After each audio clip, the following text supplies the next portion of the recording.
নির্বাচন আমরা শুনছি যে ডিসেম্বরে হবে কিংবা ডিসেম্বর থেকে জুনের মধ্যে হবেন যদি বড় বড় রাজনৈতিক দলদের সাথে একমত হয়। তা আমি এটা বিশ্বাস করতে চাই যে নির্বাচন ডিসেম্বর মাসেই হবে এবং প্রয়োজনীয় সংস্কারগুলি হবেন, যেগুলি হবে না সেগুলি ভবিষ্যৎ যে জনগণের সরকার যে হবে ইনশাল্লাহ তারাই করবে। আর কিছু না আপনারা জানেন যেটা আমরা অনেক আগে থেকেই বাংলাদেশ জাতীয় পার্টি বিজেপি এখন যে কোনো সময়ের চেয়ে আগের চেয়ে অনেক বেশি শক্তিশালী এবং রেলিভেন্ট এবং প্রাসঙ্গিক রাজনীতিতে।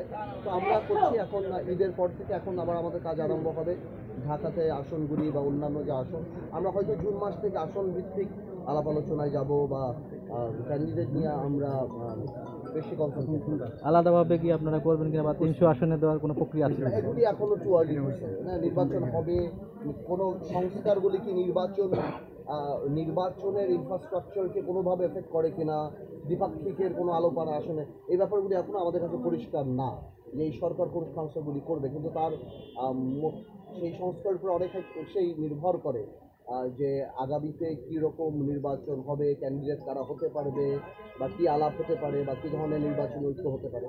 আমার মনে হয় আরেকটু সময় লাগবে। আপনি কি মনে করেন যে আরও দ্রুততর সময়ে অনেক দ্রুতই করা উচিত সংস্কারটা, যেহেতু দীর্ঘবর্তী বিভিন্ন রাজনৈতিক সংগঠন অভিযোগ করছে? আমি দ্রুত না আমি সেই ব্যাপারে কথা বলবো।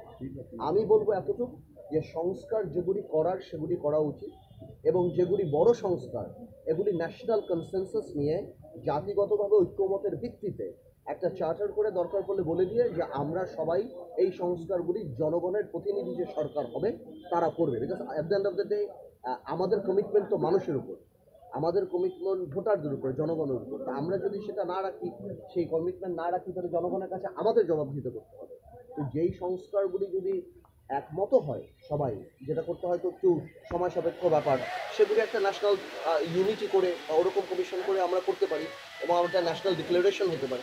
সেরকম অনেক কিছুই হতে পারে। বাট আমি মনে করি সংস্কারের কথা বলে আসলে এই এত বছর নির্বাচন হয় নাই, মানুষ তাকিয়ে আছে এবং জনপ্রতিনিধিত্বের একটা ব্যাপার আছে। আপনি দেখেন যারা হয়তো ঢাকা সিটিতে একজন ভদ্রলোক বা কয়বার ওয়ার্ড কমিশনের কাছে যায় আমরা বলতে পারি না।